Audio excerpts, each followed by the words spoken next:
काबुली वाला बाय रविंद्रनाथ टैगोर। मेरी 5 बरस की लड़की मिनी से घड़ी भर भी बोले बिना नहीं रहा जाता।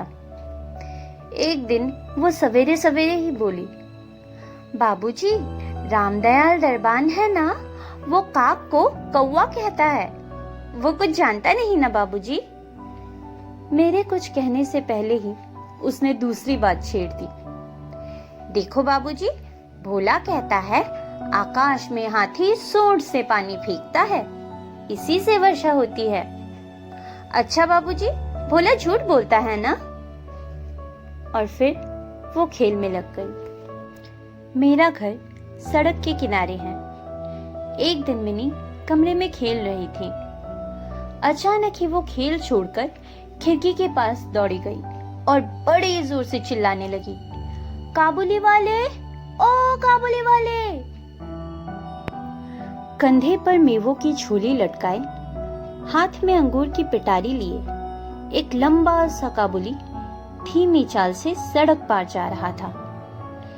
जैसे ही वो मकान की ओर आने लगा, मिनी जान लेकर भीतर भाग गई। उसे डर लगा कि कहीं वो उसे पकड़ न ले जाए। उसके मन में ये बात बैठ गई थी कि काबुली वाले की झोली के अंदर तलाश करने पर उस जैसे और भी 2-4 बच्चे मिल सकते हैं। काबुली ने मुस्कुराते हुए मुझे सलाम किया। मैंने उससे कुछ सौदा खरीदा। फिर वो बोला, बाबू साहब, आपकी लड़की कहाँ गई? मैंने मिनी के मन से डर दूर करने के लिए उसे बुलवा लिया। काबुली ने झोली से किशमिश और बादाम निकालकर मिनी को देना चाहा, पर उसने कुछ न लिया। डर कर वो मेरे घुटनों से चिपट गई। काबुली से उसका पहला परिचय इस तरह हुआ। कुछ दिन बाद किसी जरूरी काम से मैं बाहर जा रहा था। देखा कि मिनी काबुली से खूब बातें कर रही है और काबुली मुस्कुराता हुआ सुन रहा है। मिनी की झोली बादाम और किशमिश से भरी हुई थी। मैंने काबुली को अठन्नी देते हुए कहा, इसे ये सब क्यों दे दिया? अब मत देना। कुछ देर तक काबुली मिनी से बातें करता रहा। जाते समय वो अठन्नी मिनी की झोली में डालता गया। जब मैं घर लौटा तो देखा मिनी की माँ काबुली से अठन्नी लेने के कारण उस पर खूब गुस्सा हो रही है। काबुली प्रतिदिन आता रहा। उसने किशमिश बादाम दे देकर मिनी के छोटे से हृदय पर काफी अधिकार जमा लिया था। दोनों में बहुत बहुत बातें होती और वे खूब हंसते। रहमत काबुली को देखते ही मेरी लड़की हंसती हुई पूछती, काबुली वाले हो, काबुली वाले, तुम्हारी झोली में क्या है? रहमत हंसता हुआ कहता, हाथी।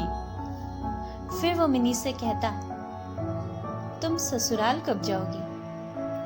इस पर उल्टे वो रहमत से पूछती, तुम ससुराल कब जाओगे? रहमत अपना मोटा घूंसा तान कर कहता, हम ससुर को मारेगा। इस पर मिनी खूब हंसती। हर साल सर्दियों के अंत में काबुली अपने देश चला जाता। जाने से पहले वह सब लोगों से पैसा वसूल करने में लगा रहता। उसे घर घर घूमना पड़ता, मगर फिर भी प्रतिदिन वो मिनी से एक बार मिल जाता। एक दिन सवेरे मैं अपने कमरे में बैठा कुछ काम कर रहा था। ठीक उसी समय सड़क पर बड़े जोर का शोर सुनाई दिया। देखा तो अपने रहमत को 2 सिपाही बांधे लिए जा रहे हैं। रहमत के कुर्ते पर खून के दाग है और सिपाही के हाथ में खून से सना हुआ छुरा।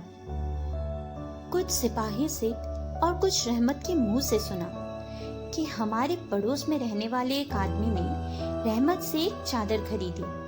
उसके कुछ रुपए उस पर बाकी थे, जिन्हें देने से उसने इनकार कर दिया था। बस इसी पर दोनों में बहस हो गई और काबुली ने उसे छुरा मार दिया।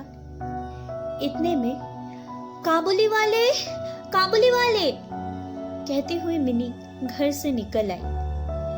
रहमत का चेहरा क्षण भर के लिए खिल उठा। मिनी ने आते ही पूछा, तुम ससुराल जाओगे? रहमत ने हंसकर कहा, हाँ, वही तो जा रहा हूं। रहमत को लगा कि मिनी उसके उत्तर से प्रसन्न नहीं हुई। तब उसने गुस्सा दिखाकर कहा, ससुर को मारता, पर क्या करूं, हाथ बंधे हुए हैं। छुरा चलाने के अपराध में रहमत को कई साल की सजा हो गई। काबुली का ख्याल धीरे धीरे मेरे मन से बिल्कुल उतर गया और मिनी भी उसे भूल गई। कई साल बीत गए।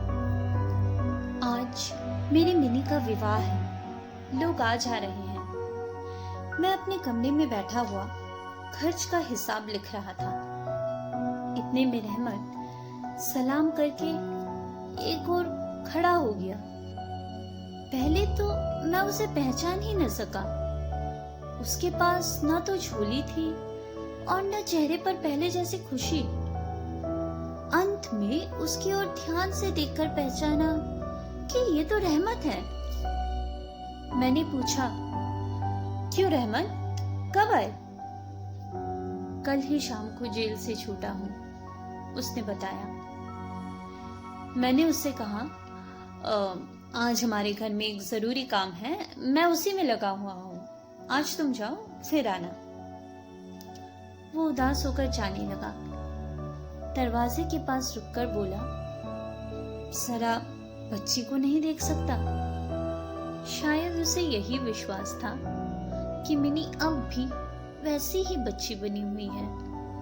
वो अब भी पहले की तरह काबुली वाले, ओ काबुली वाले चिल्लाते हुई दौड़ी चली आएगी। उन दोनों की उन पुरानी हंसी और बातचीत में किसी तरह की रुकावट न होगी। मैंने कहा, आज घर में बहुत काम है, आज उससे मिलना न हो सकेगा। वह कुछ उदास हो गया और सलाम करके दरवाजे से बाहर निकल गया।